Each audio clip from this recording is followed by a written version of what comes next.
जगह कहाँ पर है। और इसके लिए जब आप वोट करने जाए 30 तारीख को, तो ये याद रखना कि इस 10 साल के सफर में, सियासी सफर में क्या क्या नहीं हुआ और क्या क्या हुआ। हमारी याददाश्त बहुत कमजोर है, हम भूलते भी हैं और हम बहुत भोले भी हैं। हमें दोनों बातों का ध्यान रखना होगा कि जब आप वोट करने जाएंगे तो ये सोच लेना कि 15 लाख जो आपके अकाउंट में आने वाला था, क्या वो आया? आप वोट करते वक्त ये जरूर याद रख लेना कि जिस बेटी की सुरक्षा की बात इतनी होती थी, क्या हमारी बेटी सुरक्षा में है? आप ये देखिए कि हिंदुस्तान में इस वक्त औसतन हर 1 घंटे में 5 महिलाओं के साथ गलत हुआ। अगर आप हिसाब लगाएंगे तो साल भर में 30,000 महिलाओं के साथ देखेंगे तो लगभग ये आंकड़ा 50,000 चला जाता है। तो वो सरकार जो एक दावा रखती है कि वो बेटियों को पढ़ाना चाहती है, बेटियों को आगे लेके जाना चाहती है, आज उन्हीं की सरकार में उन्हीं के गृह मंत्री भी है, उन्हीं के सारे मंत्री भी है, कानून उनके हाथ में, सारी चीजें उनके हाथ में। उसके बाद भी अगर हमारी बेटियां नहीं बचती है तो फिर आपको अपने वोट का सही इस्तेमाल करना होगा। आगे घरों को जला दिया जाता है, लोग थक जाते हैं एक घर बनाने में, तुम तरस नहीं खाते बस्तियां जलाने में।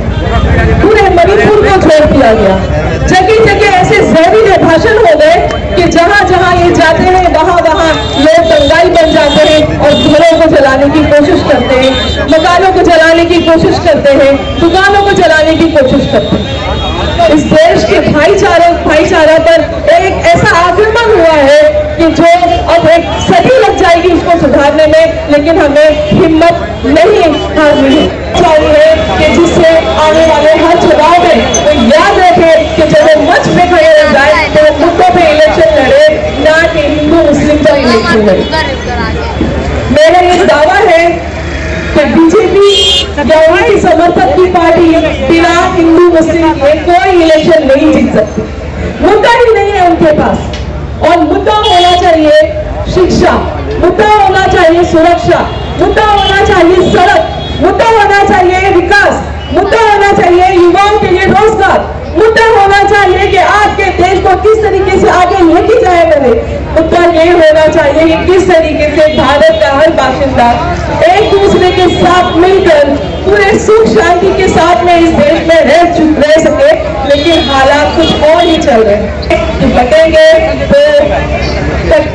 तो कटेंगे, आपका नारा होना चाहिए कि अगर हम जुड़ेंगे तो वो हटेंगे, हम जुड़ेंगे तो उनकी कुर्सियां हटेगी, हम जुड़ेंगे तो उनकी जितनी यूनियां हैं वो सारी हट जाएगी, हम डटे रहेंगे, हम जुड़े रहेंगे तो वो सारे जहरीले भाषण और उनके फ्री के राशन इस देश से खत्म हो पाएंगे।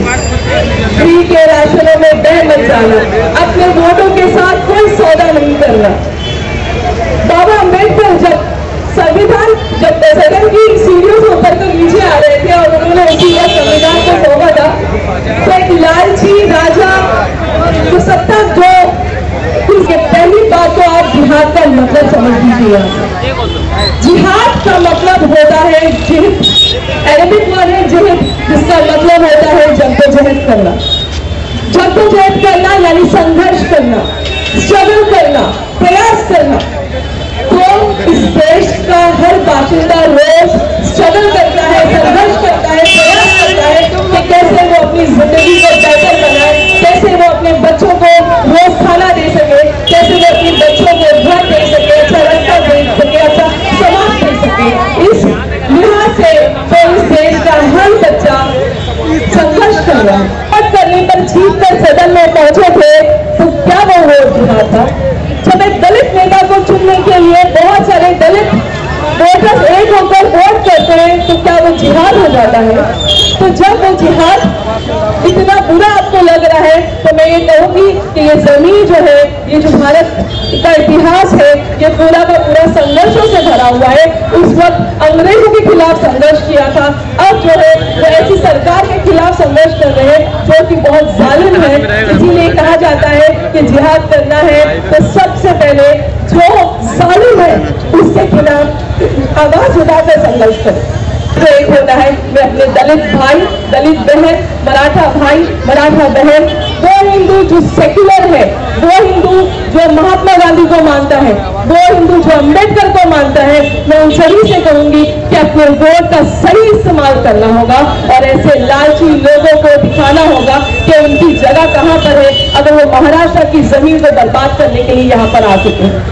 आप ये देख लीजिए किस तरीके से हर एक चीज उठाकर गुजरात भेजी जा रही है, महाराष्ट्र को खाली किया जा रहा है। वो मुंबई जो कि फाइनेंशियल कैपिटल था हमारे देश का, उसको बुरी तरीके से तोड़ा जा रहा है क्योंकि 2 लोग बेच रहे हैं, 2 लोग खरीद रहे हैं और ये 4 लोग मिलकर हम पूरे देश को जो है बर्बाद कर रहे हैं। आप इतनी मेहनत करते हो, रोज 12-12 घंटे, 15-15 घंटे, ये भाई खड़ा कर मेहनत करता है, इनका टैक्स का पैसा किधर जा रहा है? आप सबके टैक्स का पैसा किधर जा रहा है? ये सारे उनकी पूंजीपति जो दोस्त बैठे उनकी जेबों में जा रहा है। मैं हमारे बीच में भी जो मीर जाफर जैसे हैं और इन्हीं की वजह से बहुत सारे शहंशाहों ने अपनी गद्दी गंवा दी।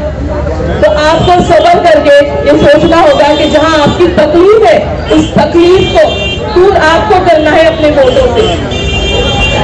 हमारे पावर का कांटा हम ही से निकलेगा अगर हम एक होकर वोट करें। मुझे यकीन है कि कामयाबी का चश्मा यहीं से निकलेगा, यहीं से निकलेगा।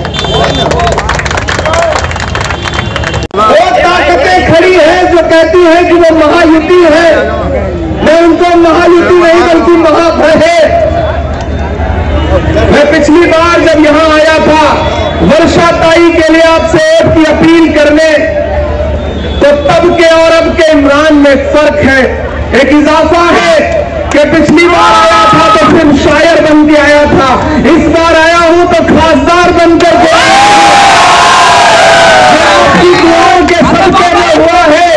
और आज मैं धारावी में एक एहसान है मेरी बहन का जो चुकाने आया हूं। वो एहसान ये है कि जब कांग्रेस पार्टी ने मुझे राज्यसभा भेजने का फैसला किया और मेरे नसीब में यह लिखा कि इमरान आप महाराष्ट्र की नुमाइंदगी करेंगे, तो मेरी बहन वर्षा गायकवाड़ ने मुझे फोन करके कहा था कि तुम मेरे छोटे भाई हो, आओ तुम्हारा चुनाव मैं लड़ूंगी, तुम्हें पार्लियामेंट में भेजने का काम करूंगी।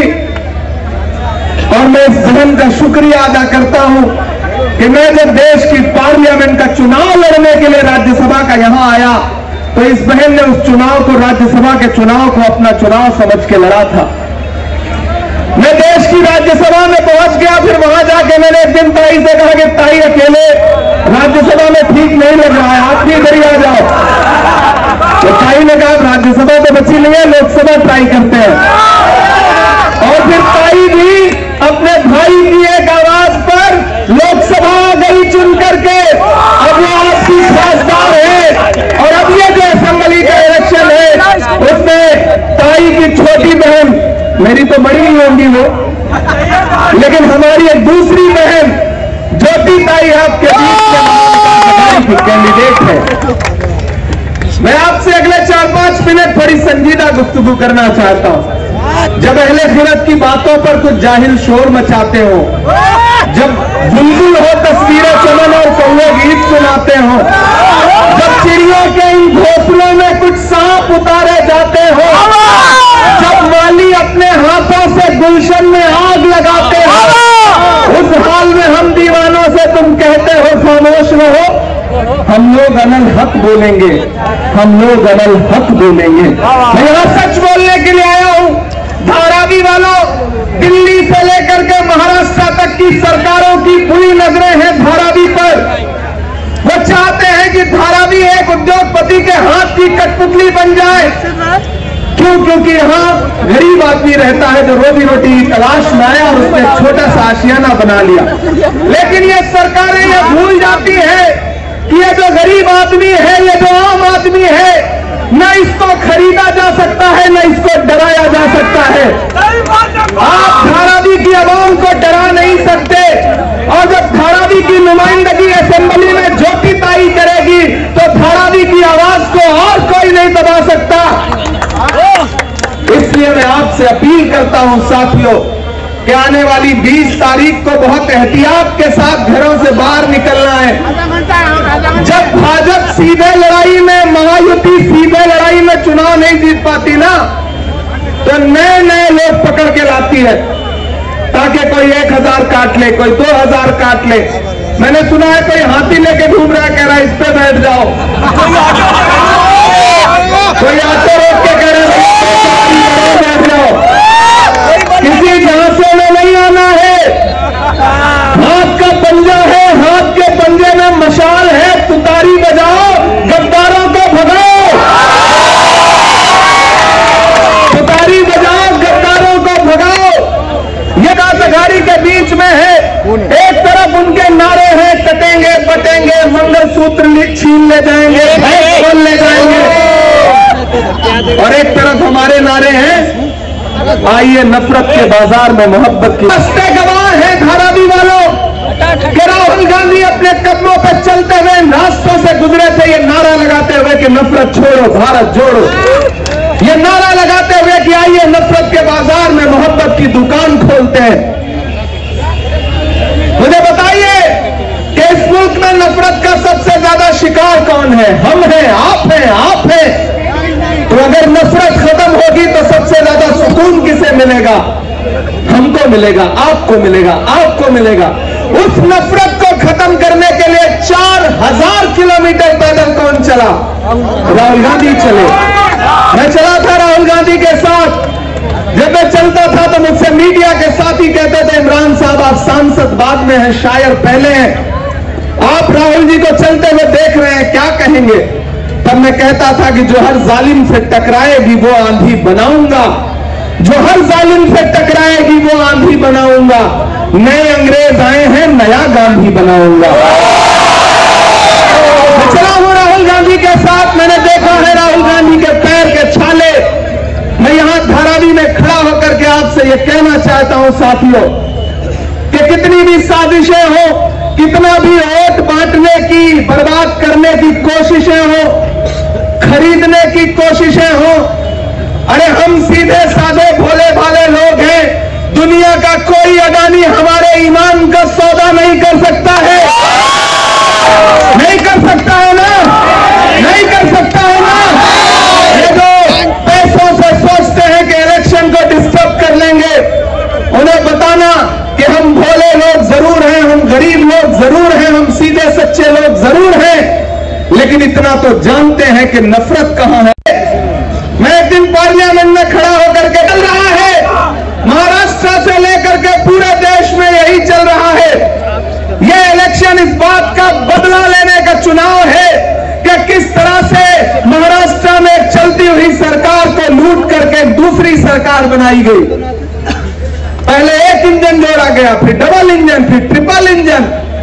जो कल तक नारा लगाते थे चक्की पीसिंग पीसिंग पीसिंग, वो आज महायुति महायुति महायुति का नारा लगा रहे। इनके झांसे में नहीं आना है। ये जब सीधी लड़ाई में नहीं जीत पाते हैं ना, तो अपने 2-4 छुपे हुए दोस्त निकाल के लाते हैं कि भैया तुम इस चुनाव निशान से खड़े हो जाओ, तुम अपक्ष खड़े हो जाओ, तुम विपक्ष खड़े हो जाओ, तुम सपक्ष खड़े हो जाओ, ताकि 2000, 3000, 1000 वोट काट लो।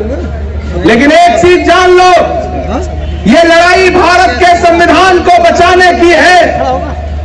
याद करो, लोकसभा चुनाव के दौरान भाजपा के नेताओं के भाषण, चाहे वह साखी छिटकी कि दिल्ली वाली सरकार की सांस अटकी।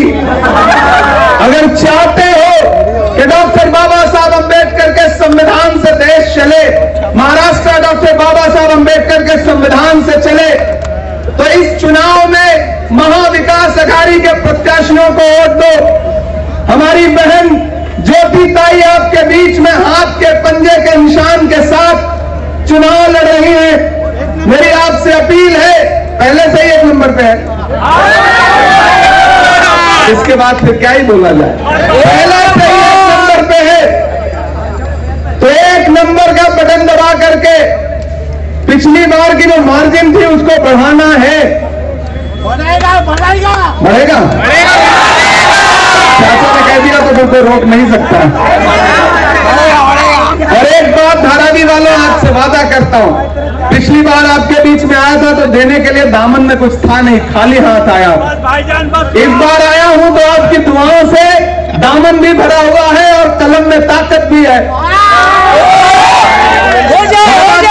आपसे धारावी वालों के बहन को जिता करके आमदार बना करके असेंबली में पहुंचा दो। ताई तो धारावी के लिए बजट नहीं दे सकती क्योंकि पड़ोस में सांसद है, लेकिन मैं पूरे महाराष्ट्र का सांसद हूं, मैं पूरे महाराष्ट्र में कहीं भी बजट दे सकता हूं। मैं धारावी के लोगों से वादा करता हूं कि बहन को जब भी धारावी के डेवलपमेंट के लिए जरूरत पड़ेगी, इसकी निधि कम पड़ेगी, इमरान प्रतापगढ़ी अपना ब्लैंक जो है लेटर साइन आप कौन करिए, आपके साथ इमरान प्रतापगढ़ी खड़ा है।